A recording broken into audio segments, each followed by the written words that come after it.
Hello friends, welcome to EduImprints. I hope you have subscribed to our YouTube channel and hit that bell icon so that you do not miss any of our videos on the channel. So today we are going to take up our new topic on topic-wise practice series in Constitution, that is fundamental rights. Today we'll be dealing with the basics questions only, and this is very important for your low entrances. Before that, you can also watch my other playlist on the channel. I have already uploaded the mock test questions relating to the legal subjects like contract, constitution, tort, IPC, family law, and the legal aptitude miscellaneous questions like from competition law, like from IPR. So do watch all those videos which I have posted in the last year for the 2020 exam. These are very important for every year. Okay, and you can also follow the legal current affairs series. So do watch all the videos of the legal current affairs. And the topic wise practice series I will be posting on all the legal subjects relating to the tort, IPC, family law, सभी के सभी legal subjects के ऊपर मैं topic wise MCQ को cover करूंगा. ठीक है. एंड पंजाब यूनिवर्सिटी और आप BHU और जो दिल्ली यूनिवर्सिटी है उनके जो प्रीवियस ईयर पॉलिटी के क्वेश्चन हैं उनको भी प्रैक्टिस करिए, वो भी बहुत इंपॉर्टेंट है. With explanation I have already posted on the channel. Do watch all those playlist. So move करते हैं हमारे. So our first question is, in which part of Indian constitution the fundamental rights are provided. बड़ा basic question है. Part 2, part 3, part 4 और 5. ठीक है. तो हमारा इसमें पार्ट 3 है. पार्ट 3 के अंदर मेंशन किए गए fundamental rights from article 12 to article 35. Okay. अब कितने फंडामेंटल राइट्स हैं? 6 फंडामेंटल राइट्स हैं प्रेजेंटली हमारे पास. ठीक है. जो एक था right to property was deleted. ठीक है. कौन सी कॉन्स्टिट्यूशनल अमेंडमेंट से डिलीट हुआ है उसको आप मुझे कमेंट सेक्शन में बताएंगे. ठीक है. So we have 6 fundamental rights and part 3 में है और कौन से आर्टिकल से 12 से लेकर 35 तक. नेक्स्ट क्वेश्चन आ जाता है हमारा. Fundamental rights refer to list of subjects of the state government. B the basic rights which are granted to citizens for the holistic growth of the individuals. C the list of subjects of the central government. D the list of subjects of both the central and the state governments. तो आपको बड़ा आसानी से पता लगेगा the basic rights which are granted to the citizens for the holistic growth of the individuals. देखिए, चाहे spiritual development हो, material development हो, किसी भी तरह की आपको development चाहिए तो आपको fundamental rights का होना जरूरी है, because ये हमारे एक person की liberty को दे रहे हैं, ensure करते हैं. ठीक है. तो लिबर्टी को इंश्योर करके उसको एक मौका दे रहे हैं कि वो अपने आप को ऑलराउंड डेवलप करे. ठीक है. तो this is about fundamental rights. Then हमारा आ जाता है, which of the following can a court issue for the enforcement of fundamental rights. Decree, a writ, an ordinance, a notification. तो आपको भी पता होगा, बड़ा ही बेसिक क्वेश्चन है. रिट जारी करती है कोर्ट. रिट एक ऐसा लीगल ऑर्डर, रिट को क्या कहते हैं? रिट एक ऐसा लीगल ऑर्डर है जिसके थ्रू कोर्ट बता रही है कि आपने ये करना है ये नहीं करना है. ठीक है. आपको रोक भी सकती है, आपको ऑर्डर भी कर सकती है. ठीक है. तो जैसे आपका एक रिट है जिसको हम अभी रिट को हम डिस्कस नहीं करेंगे. जैसे एक रिट है जिसमें वो कोर्ट ऑर्डर करती है कि आप अपना ऑफिशियल वर्क जो आपको असाइन किया गया है अंडर द स्टैट्यूट और कॉन्स्टिट्यूशन, उसको आप करिए जो आप नहीं कर रहे हैं. तो सपोज एक ऐसी रिट भी हो सकती है. तो इस या आपको रोक भी सकती है कोर्ट. जैसे प्रोहिबिशन के अंदर कोर्ट रोकती है कि भाई ये आपने नहीं करना थी, आपके जुरिस्डिक्शन के बाहर है. ठीक है. तो उसके ऊपर रोक लगाती है तो आपको मना भी कर सकते हैं और आपको कह भी सकते हैं कि आप कुछ करिए. ठीक है. सो दिस इज अबाउट कि रिट क्या होता है. अब 5 तरह की रिट्स होती हैं. तो रिट्स के लिए I will attach their video link here. बड़ी अच्छी तरीके से मैंने रिट्स को डिस्कस करा है उन वीडियो में, और उसके बाहर रिट्स से कुछ नहीं पूछा जाएगा. ठीक है. नेक्स्ट हमारा क्वेश्चन आ जाता है, which one of the following is the guardian of Indian fundamental rights. Legislature, executive, political parties, judiciary. तो सभी को पता है judiciary is the guardian of the fundamental rights. Supreme court is the guardian of the fundamental rights in India. Okay. Then हमारा आ जाता है, कैसे गार्जियन है? जैसे रिट्स को जारी करती हैं. ठीक है. अंडर आर्टिकल कौन सा? 32. राइट.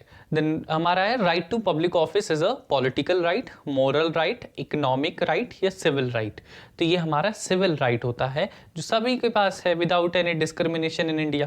ठीक है, कि सभी को अधिकार है कि उसके लिए उनके पास अपॉर्चुनिटी है, सभी को मौका मिलना चाहिए कि वो किसी भी पब्लिक ऑफिस के लिए, मान लो इलेक्शंस हो रहे हैं तो वो उनके लिए इक्वली एलिजिबल है। ठीक है, नेक्स्ट आ जाता है हमारा fundamental rights granted to the Indian citizens cannot be suspended, can be suspended, can never be suspended under any circumstance, none of the above is correct.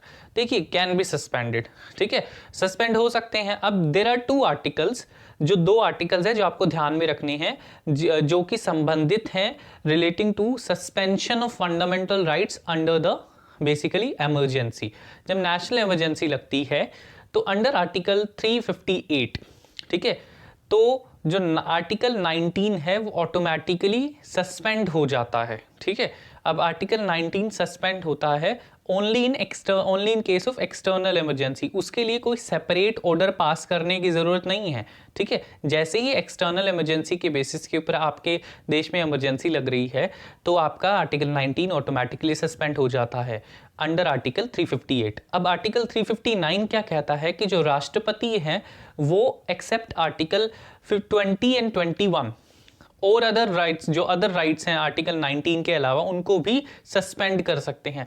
देखिए इधर हम ये कह रहे हैं हम आर्टिकल को सस्पेंड कर सकते हैं, मगर असल में आर्टिकल्स सस्पेंड कभी नहीं होते हैं, आर्टिकल्स हमेशा बने रहते हैं, सिर्फ उनका right to seek remedy suspend होता है। ठीक है, आपको कोर्ट जाने से रोका जाता है, ना कि उन आर्टिकल से रोका जाता है। तो कोर्ट जाने से रोक रहे हैं तो वो है ही नहीं एक किस्म का, तो हम इसलिए कहते हैं कि वो सस्पेंड हो जाते हैं। ठीक है, सो यही चीज़ है कि आर्टिकल 358 में बात कर रहे हैं कि आर्टिकल 19 ऑटोमेटिकली सस्पेंड हो जाता है और वो सिर्फ एक्सटर्नल इमरजेंसी के केस में होता है। और आर्टिकल 359 में कहा है कि जो राष्ट्रपति है वो एक सेपरेट ऑर्डर पास करेंगे, उसमें बताएंगे कि कौन कौन से आर्टिकल्स वो इस इमरजेंसी के दौरान बेसिकली सस्पेंड कर रहे हैं। अब आर्टिकल 19 में एक और भी फर्क है कि आर्टिकल 19 में वो कह रहे हैं कि वो किसी पर्टिकुलर टाइम पीरियड के लिए नहीं होता है, वो पूरी की पूरी इमरजेंसी के दौरान आर्टिकल 19 सस्पेंड हो जाता है automatically without any separate order pass by any authority. ठीक है, मगर आर्टिकल 359 में कह रहे हैं कि राष्ट्रपति जब ऑर्डर पास करेंगे तो वो कुछ एरिया भी बता सकते हैं कि इतने इतने एरिया में आर्टिकल नहीं मिलेगा, और ये भी बता सकते हैं कि कितने टाइम के लिए नहीं मिलेगा। और जो आर्टिकल 359 में जो प्रेसिडेंट राष्ट्रपति ऑर्डर पास कर रहे हैं वो हमारा एक्सटर्नल इंटरनल इमरजेंसी दोनों के केसेस में रेप्लीकेबल होता है। ठीक है, तो यही हमारा डिफरेंस है। नेक्स्ट आ जाता है granting of fundamental rights to citizens aims at ensuring social government, individual liberty, independence judiciary और none of the above। अब देखिए सिंपल सी, आपको मैंने अभी भी बताया है किसी क्वेश्चन में कि इंडिविजुअल लिबर्टी को इंश्योर करते हैं फंडामेंटल राइट्स। ठीक है, इंडिविजुअल लिबर्टी है, देखिए ना तो वो टायरनी होने देंगे, उत्पीड़न नहीं होने देंगे, ना ही वो ऑथोरिटेरियन गवर्नमेंट को सेटअप करने देंगे। ठीक है, क्योंकि सभी के राइट्स का प्रोटेक्शन होगा अंडर द कॉन्स्टिट्यूशन, जो फंडामेंटल राइट्स दिए गए हैं। ठीक है, उससे ऑलराउंड डेवलपमेंट होगा। ठीक है, सो उसके बाद हमारा आ जाता है next question, who headed the committee appointed by the constituent assembly to finalise the fundamental rights of Indian citizen? BN Rao, BR Ambedkar, doctor Rajendra Prasad, Sardar Patel. तो ये भी इंपॉर्टेंट क्वेश्चन है और अनएक्सपेक्टेड क्वेश्चन इस तरह के कई बार देखे जाते हैं। So Sardar Patel is the correct answer. ठीक है, जो कि इस कमेटी के हेड थे। देन हमारा आ जाता है next question, the concept of fundamental rights in India is taken from the constitution of which nation? Britain, UK, USA, south Africa. तो सभी को पता होगा अमेरिकन कॉन्स्टिट्यूशन से हमने इंस्पिरेशन लेकर हमने, देखिए तो, और इससे रिलेटेड एक इंपॉर्टेंट चीज़ है कि जब मैग्ना कार्टा एक पहला ऐसा डॉक्यूमेंट था जिसके अंदर इंग्लिश पीपल को मीन्स को, मतलब जो ब्रिटेन के लोग हैं उनको दिया गया था राइट्स। ठीक है, और इसलिए जो हमारा पार्ट 3 ऑफ द कॉन्स्टिट्यूशन है उसको हम मैग्ना कार्टा भी कहते हैं इंडिया का। तो ऐसा क्वेश्चन को भी याद रखना। अब जो साउथ अफ्रीका है उस चीज़ है, उसमें साउथ अफ्रीकन से हमने एक तो procedure for amendment of the constitution adopt करा है, और जो किस तरीके से इलेक्शंस होता है राज्यसभा का मेंबर्स का, वो भी फीचर हमने साउथ अफ्रीका से अडॉप्ट करा है। ब्रिटेन और UK एक ही है, तो हमने ब्रिटेन से लिया है जो हमारा पॉलिटिकल पार्ट है, ठीक है, कॉन्स्टिट्यूशन का, वो हमने लिया है। देन हमारा नेक्स्ट आ जाता है, which one of the following is true with respect to the fundamental rights of Indian constitution? Sovereignty of the people, equality of opportunity for all the citizens, limited government और democracy. ठीक है, तो हमें simple सी बात है, equality of opportunity की बात करी गई है आर्टिकल 16 में, आपको भी पता होगा। ठीक है, जिसमें हम कह रहे हैं कि सभी को इक्वल एलिजिबिलिटी है, इक्वल अपॉर्चुनिटी मिलेगी without any basis of religion, race, caste, sex, descent, place of residence. ठीक है, प्लेस ऑफ बर्थ और रेसिडेंस, तो इन ग्राउंड्स के ऊपर किसी को भी इनएलिजिबल नहीं किया जाएगा, ठीक है। So these are the 10 questions relating to basics of fundamental rights. And if you found this video informative, do like, comment and share this video, and please do not forget to click on the subscribe button and hit the bell icon so that you can get the notifications of all my videos on the channel automatically. Thank you so much. Have a nice day.